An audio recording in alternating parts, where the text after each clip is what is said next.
Assalamualaikum semuanya. Selamat pagi, siang, sore, dan malam buat kalian yang nonton video ini. Nah, kali ini aku mau ngasih suatu pemahaman, suatu ulasan nih dari tugas aku yang kali ini. Nah, buat kalian yang penasaran, jangan lupa ditonton dan jangan di skip ya. Sebelum aku melanjutkan ulasan atau pembahasan aku cuma mau bilang ke kalian, semoga kalian gak bosan-bosan dengan video aku. Oke, lanjut. Jadi pembahasan aku atau ulasan aku kali ini adalah data warehouse. Jadi bapak dari data warehouse ini adalah William H. Indona. Nah, menurut William H. Indona ini, data warehouse adalah sebuah gudang data atau repository terpusat yang menyimpan data dari berbagai sumber informasi dan mengubahnya menjadi sebuah model data multidimensi umum untuk query yang efisien. Lanjut, sejarah data warehouse. Sejarah awal 1990-an, data gudang yang berada di garis depan aplikasi teknologi informasi sebagai cara bagi organisasi untuk secara efektif menggunakan informasi digital untuk perencanaan bisnis dan pengambilan keputusan. Oleh karena itu, pemahaman tentang sistem arsitektur data warehouse adalah atau akan menjadi penting dalam peran dan tanggung jawab dalam pengelolaan informasi. Pada 1960, General Mills dan Dartmouth College dalam proyek penelitian bersama mengembangkan dimensi syarat dan fakta. Pada 1970, A.C. Nielsen dan IRI menyediakan data mart dimensi untuk penjualan eceran. Pada 1983, Teradata memperkenalkan sistem manajemen database yang khusus dirancang untuk mendukung keputusan. Pada 1988, Barry Devlin dan Paul Morphy mempublikasikan artikel arsitektur N untuk dan sistem informasi bisnis di IBM System Journal, mana mereka memperkenalkan istilah data bisnis gudang. Pada 1990, memperkenalkan sistem bata merah dan Brick Warehouse, sebuah sistem manajemen database khusus untuk data warehouse. Pada 1991, memperkenalkan Prism solusi gudang manager, perangkat lunak untuk mengembangkan gudang data. Pada 1991 lagi, Bill Inmon menerbitkan buku Membangun Data Warehouse. Pada 1995, Data Warehousing Institute, sebuah organisasi nirlaba yang mempromosikan data warehouse, didirikan. Pada 1996, Ralph Kimball menerbitkan buku The Data Warehouse Toolkit. Pada 2000, Daniel Lindstedt melepaskan Vault Data, memungkinkan real-time di audit data warehouse. Kelebihan dan kekurangan data warehouse. Kelebihan data warehouse. Yang pertama, data terorganisir dengan baik untuk query analisis dan sebagai bahan yang baik untuk proses transaksi. Yang kedua, perbedaan struktur data yang banyak macamnya dari sumber yang berbeda dapat diatasi. Yang ketiga, memiliki aturan transformasi untuk memvalidasi dan mengkonsolidasi data dari OLTP ke data warehouse. Keempat, masalah keamanan dan kinerja dapat dipecahkan tanpa perlu mengubah sistem produksi. Yang kelima, memiliki model data yang banyak macamnya dan tidak tergantung dari format data awal atau sumbernya, sehingga memudahkan dalam menciptakan laporan. Yang keenam, proses transformasi atau perpindahan dapat dimonitoring.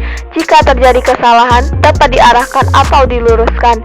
Yang ketujuh, informasi yang disimpan dalam data warehouse.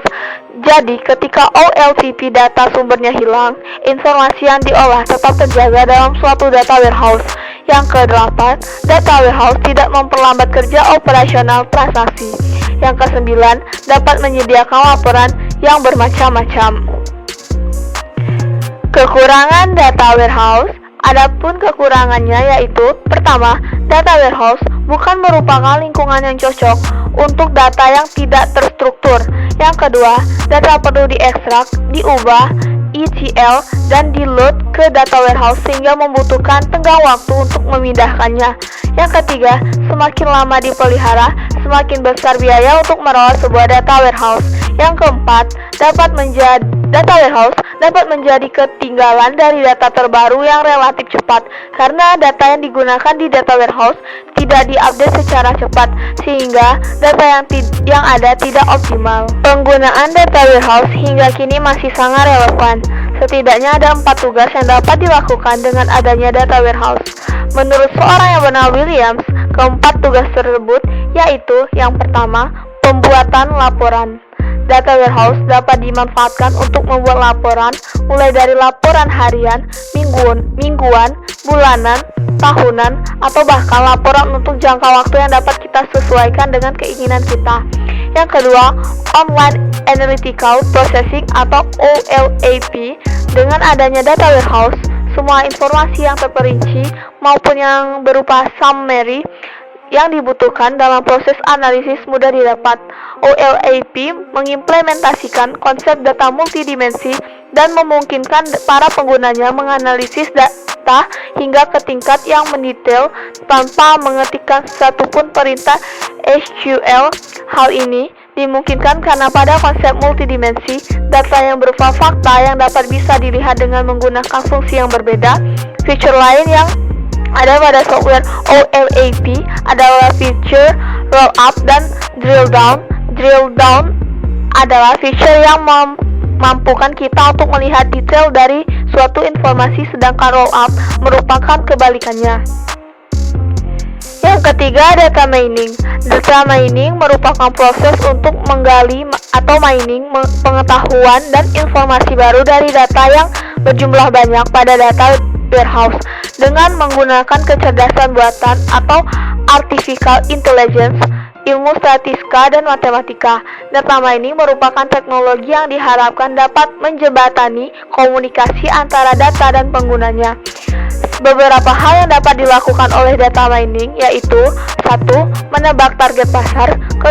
Memprediksi penjualan, 3. Melakukan cross market analysis, yang keempat melihat profil pelanggan, 5.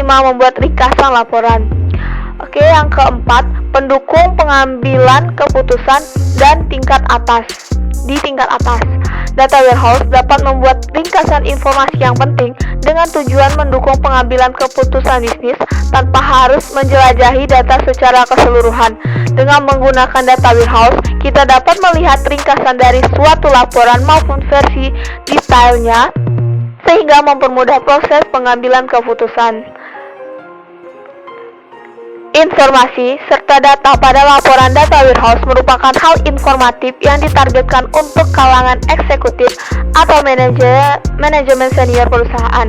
Mereka lah yang akan berperan dalam mengambil keputusan jangka panjang yang tentunya sangat berdampak bagi haluan perusahaan berdasarkan hal tersebut.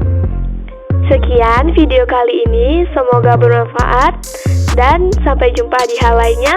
Wassalamualaikum warahmatullahi wabarakatuh. Bye bye.